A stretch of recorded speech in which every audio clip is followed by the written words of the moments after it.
Well, good morning, everybody. I'm Larry Jacobs. And this is Pre-K-12 Education Talk Radio, February 7th, 2023. And thanks so much for being with us today. And if you're listening on the archives, thanks for being with us whatever day you're listening to us. All right, we archive everything over at ace-ed.org. Our home website is the American Consortium for Equity in Education.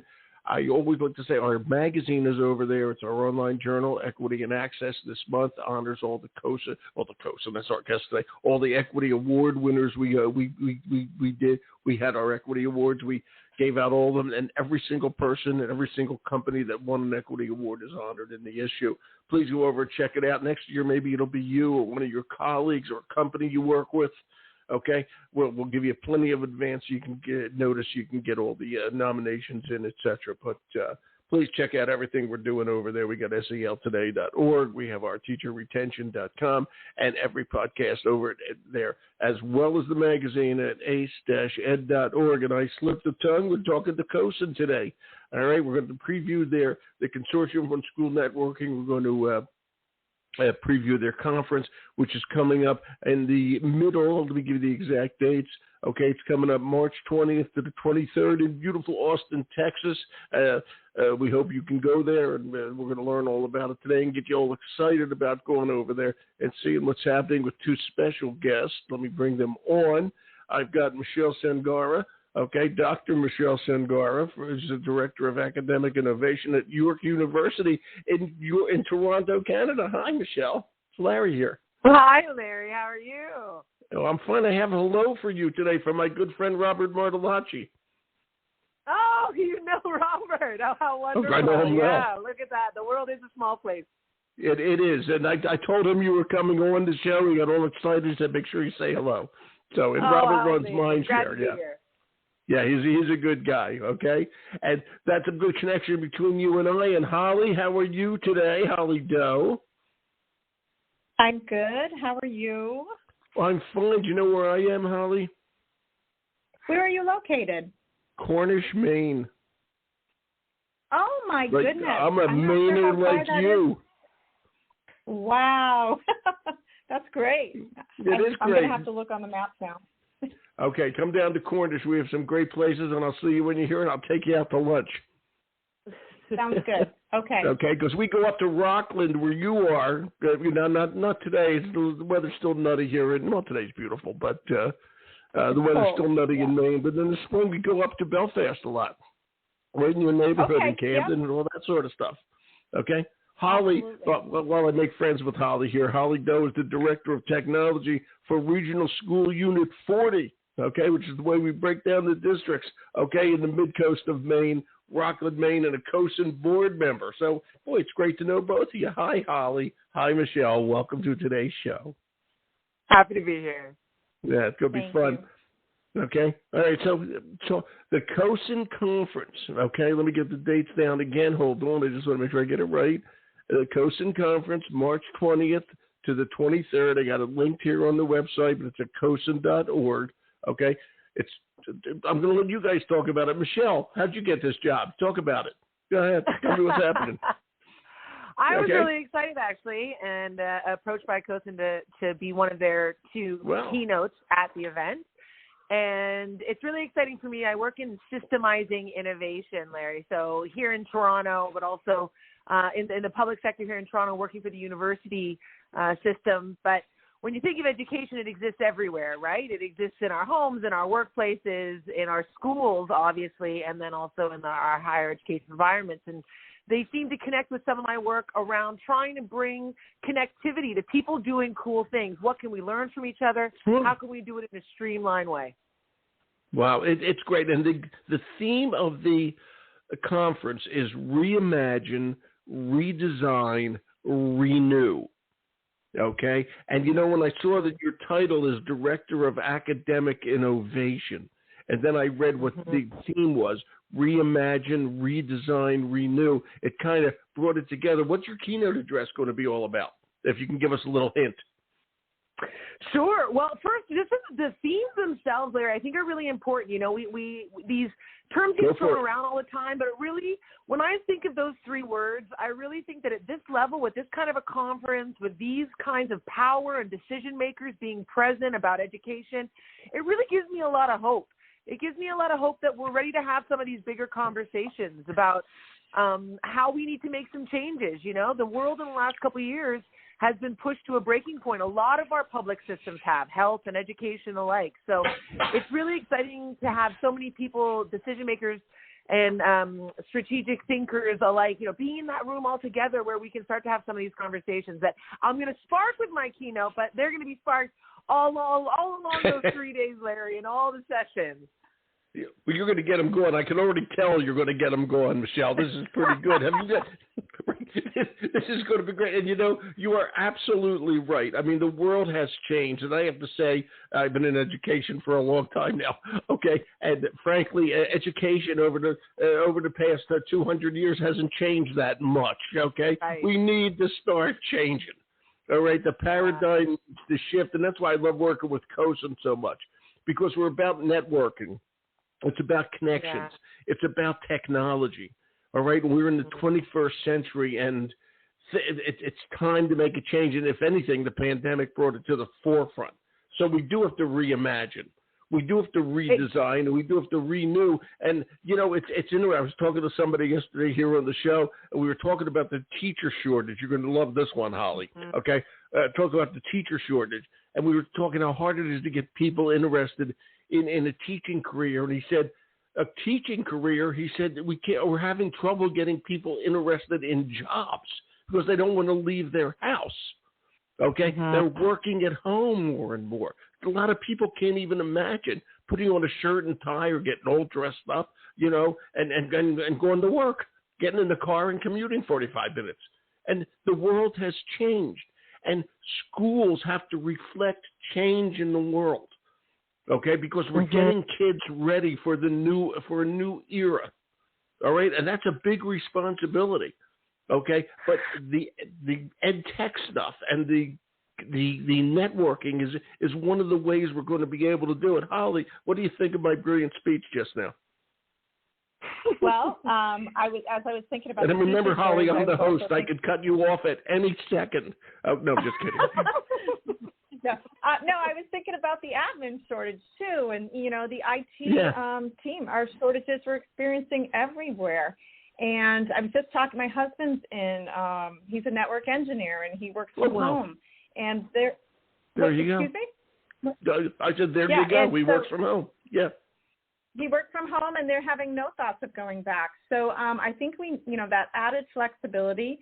This theme.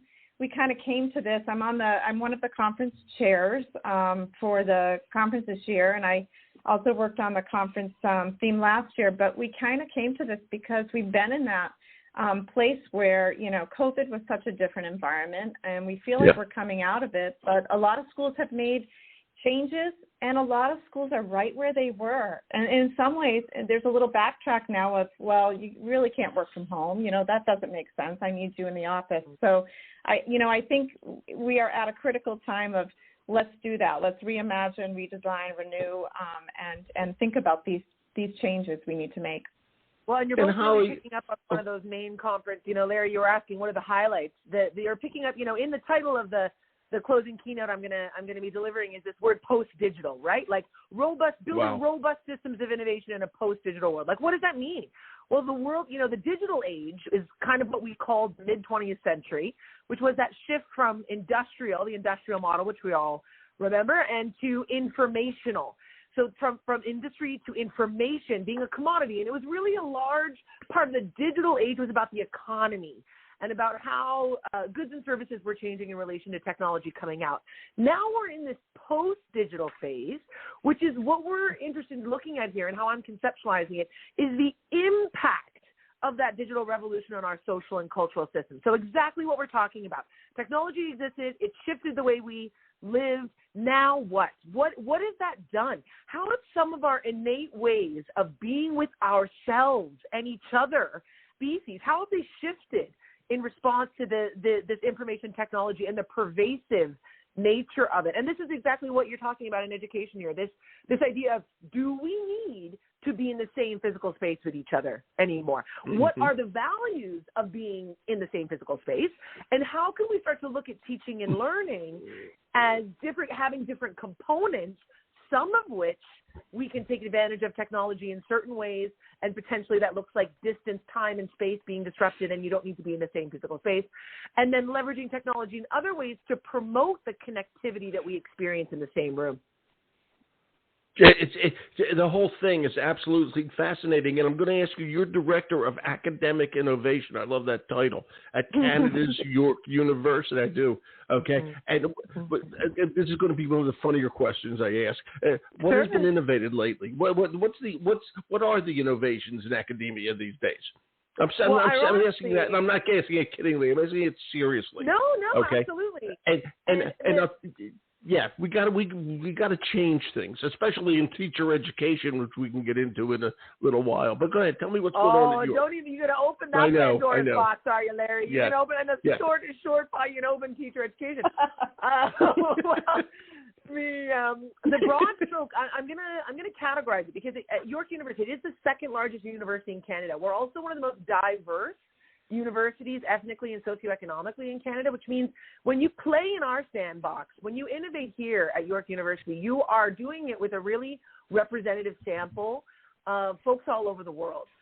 So we are focusing on one broad category of innovation, and it focuses around one of those theories that it's called entangled pedagogy, and the term was coined by Tim Fons out of the Edinburgh Medical School. Are you familiar with it, Larry? Entangled pedagogy? No, I'm not. Go ahead. No, go ahead. Okay. So you would think, like, people on this call or people listening to this conversation right now might not think that this is a groundbreaking shift. But as you just talked about, teacher education mindsets are key when you're looking at innovating on the front lines. So entangled pedagogy is basically getting rid of the dichotomy between teaching and technology. Teaching and technology are no longer separate things. Thank you. It is not Thank one you. Thank or, you. Right? I mean, we're preaching to the choir on this call. Thank you. But we're going to, I've summed that up. I've summed that up over the years. Here's the way. We never called, before technology, we never said the word education chalk or education blackboard. We just called it education. Okay? Technology is the tool we use now. We don't have to separate. There's no such thing as education and ed tech. Okay? It's all the same thing. Okay, I couldn't agree with you more. And let's go one step further. And I know that we do like to use the word tool a lot, and I'm not against it. It's not the only way I would use to describe technology, because I know, we're all very focused, as we should be, on equity, diversity, and inclusion issues. The technology is also can play a pivotal role on centering universal design principles, for example. Yeah, so there you go. It's not even a tool. It's a method. It's a methodology. It's a component of teaching. Yes. It's an environment. It really is. It's an environment. It's a mindset. So to go back to your original question, we work a lot on shifting mindset. So detangling the adoption attitudes, the aversion to technology, all of the frustrations that are real, Larry and Holly. We know them to be real. The line that teachers have to wait in when they have an IT issue, the technology breaking up. Like, there are serious things. You have to listen to instructors talk about their frustrations, but we are trying to unpack all of that and come at them with a more cohesive, connected view of what teaching is, which involves inherently technology.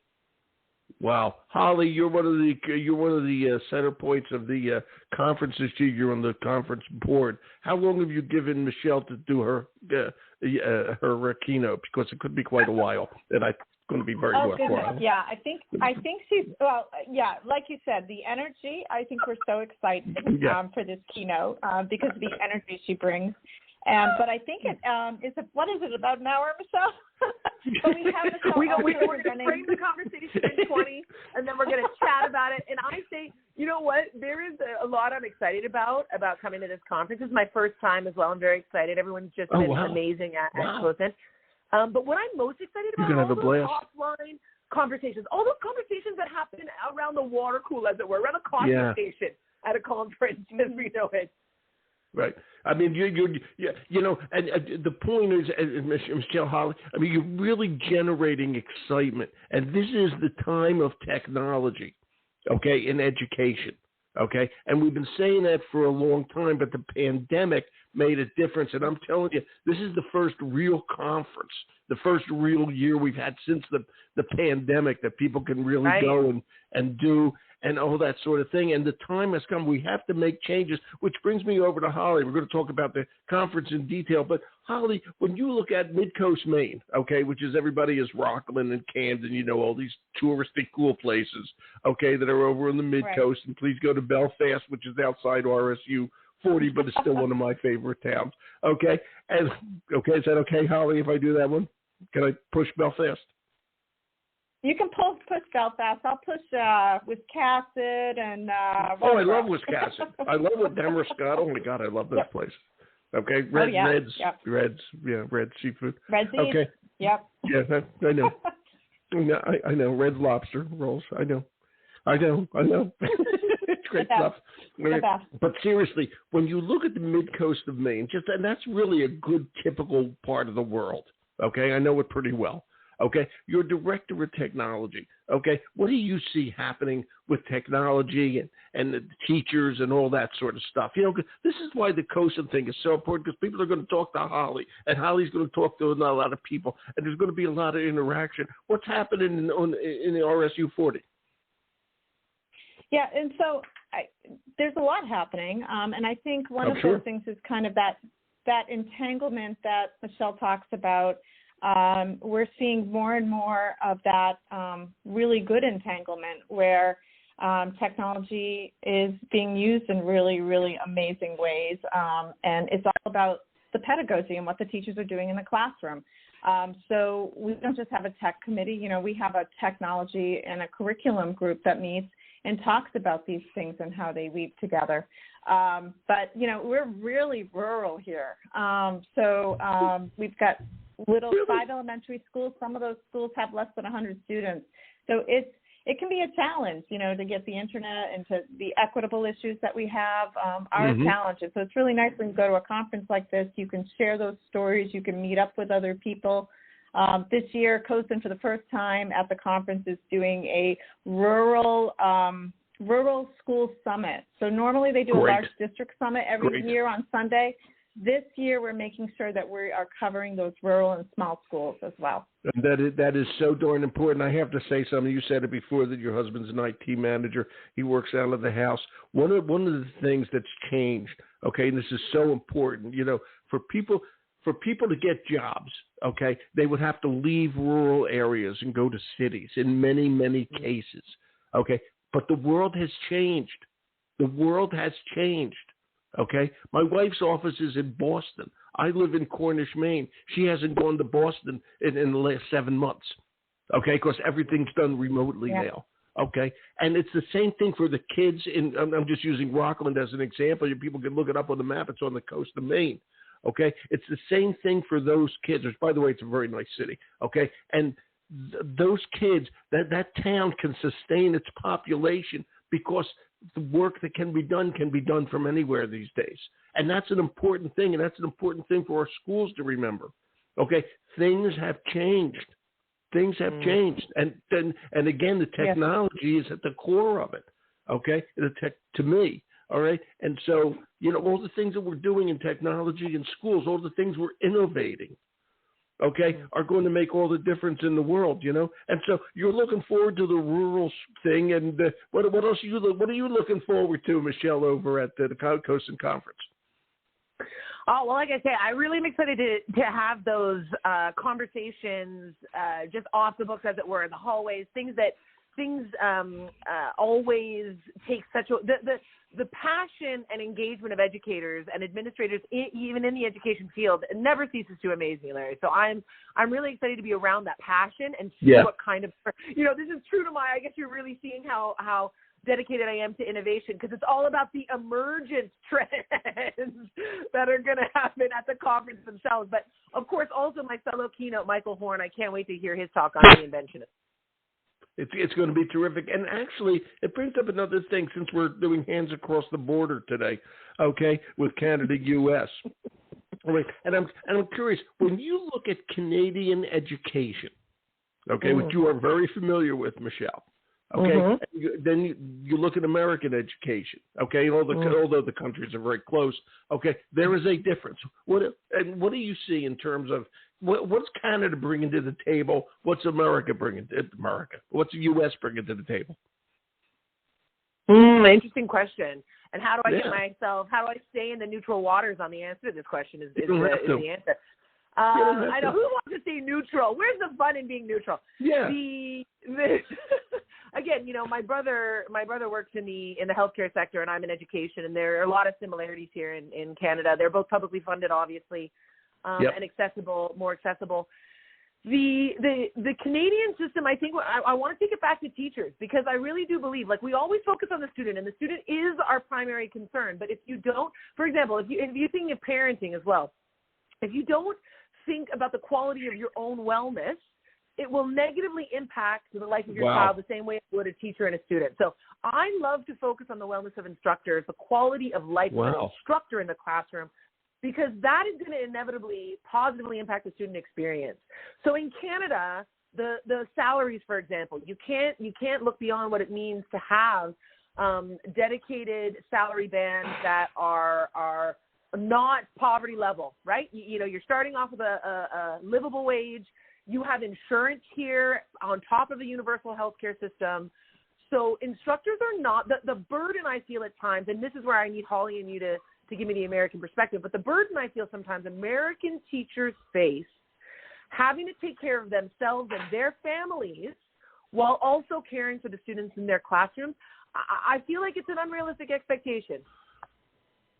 You just brought up something that invariably is the number one challenge out there in American schools. That's what we call, I think you do too, social emotional learning. Okay. Exactly. And that affects, if the social emotional aspect affects both teachers, all right, and students. And, we put a lot of the time into the students, but more and more we're putting more time into teachers. And that comparison you just made was really, that was incredibly clever, but you're exactly right. Okay. You take away the pressure of healthcare. You take away all that sort of stuff. It makes your life easier. There's less pressure on you. Holly, what are your thoughts on that? Yeah. Oh, I'm sorry. Michelle, did you want to say something? No, go ahead. No. Holly, you're on. I think that's absolutely critical to build up that resilience. It makes me think of, how different our school systems are, though, American school systems with the time. I worked in a district where teachers didn't have there was 2 workshop days in the entire school year. And in this district that I'm in now, we have early release days every month. We have workshop days set aside in the school year. We have PLC time built into the schedules. Wow. And so there's time for teachers to do the work that they need to do to meet the needs of the students. And there probably still isn't enough time. But there is such differences, I think, amongst different school systems for that, and to build in that, social emotional support for our staff. That's one thing I don't know. Michelle, is it by province? Are there school districts up there, or is it provincial total? Our provinces are equivalent to your states, and so that it's a provincially funded model. Yes. So all of Ontario. All of Ontario has one administration, so to speak. Correct. And then there are elements, when you get down to the district level, similar to the American system, I would assume. There are certain preconditions, certain accountability you have to the province in terms of the funding that you're given. But then there's always room to play. There's always room to build your own vision of teaching and learning within your institution and your school. And what I love that's being highlighted here is the components of a system, because this is what, when you're a systems thinker, when you go into education often, or healthcare, or any other big, large, publicly funded element of society in this post-digital age, these spaces are big. They're monoliths. And things have changed so quickly. How does one keep up? And that's where, this is probably my mother's German heritage coming through. I'm like very practical and efficient team. So it's like, okay, we're big. we don't move quickly, right? But we're very powerful. There are assets and there are challenges when you are the size of a public education system. What are the components of that system? How then do we look at addressing those different components in an orderly, in a engineered, strategic manner, so that the dominoes fall in the direction that we need to be going, which is more responsive and resilient, and towards that human-centered approach to education? That's something I think is so wonderfully ironic about the shift that we're experiencing. Technology is going to bring us back to being more human, everybody. Isn't that amazing? I think that's what's going to, right? Isn't that wonderful? You know, it's just absolutely amazing. And on that note, let me swing back to Holly. Holly, the theme of the conference is reimagine, redesign, renew. Okay, now renew means that we're going to do post-pandemic, but reimagine and redesign are really cool words. Okay, and just take your school district, this wonderful school district.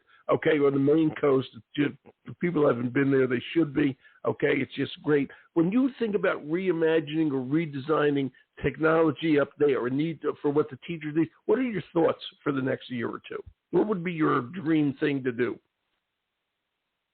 Whatever. Yeah, some of the stuff we're doing, we're looking at. We're using the term future ready, and so we're looking at, what does a future ready classroom look like? And this is just some of the reimagining that we're doing, and we're doing it around design thinking. I had a workshop at the beginning of the school year where I got to know some staff, and we did a design structure called, I'm going to forget what it's called right now, but it was basically a design thinking exercise. And we worked through, what's happening now and what's important. And at the center of all of this was that human design element. Who's affected by the things we're talking about now? It's the students, it's the teachers, it's the administration, it's even parents. And so we worked through all those stages of, what are some experiments we can begin to try in our future-ready classrooms? And then at the end, we come down and we try to cull it down to one idea that everybody can go back and try. But, of course, some of the ideas they have, they can't do unless I make sure on my end as a leader of technology that I'm budgeting, that I'm planning, that I'm incorporating and changing, our technology plan as we go, because without that change and those additions or deletions or whatever it is, we can't make those positive forward changes. Wow. And what are the questions that usually pop up from your teachers that you're going to carry with you and look to solving at the conference? What's the big stuff that pops up all the time?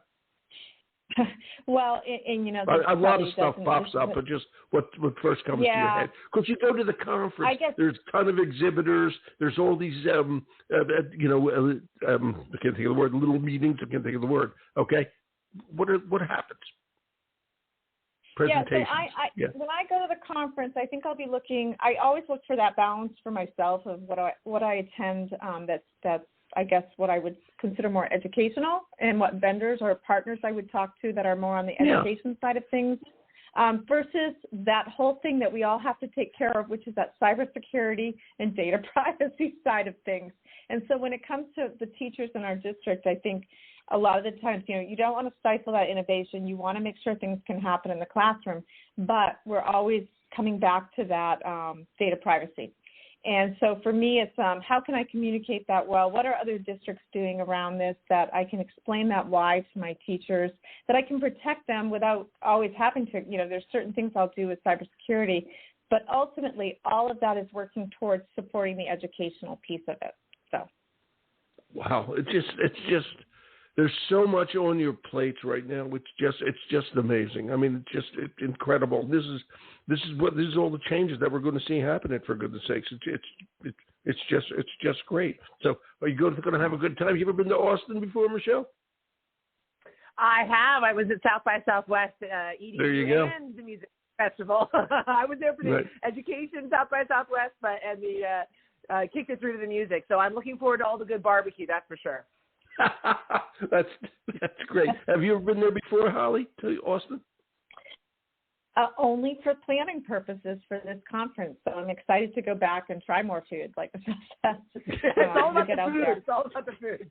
And actually, which is a very good point. What was your favorite, Holly? What was your favorite thing about Austin? Which is a great town.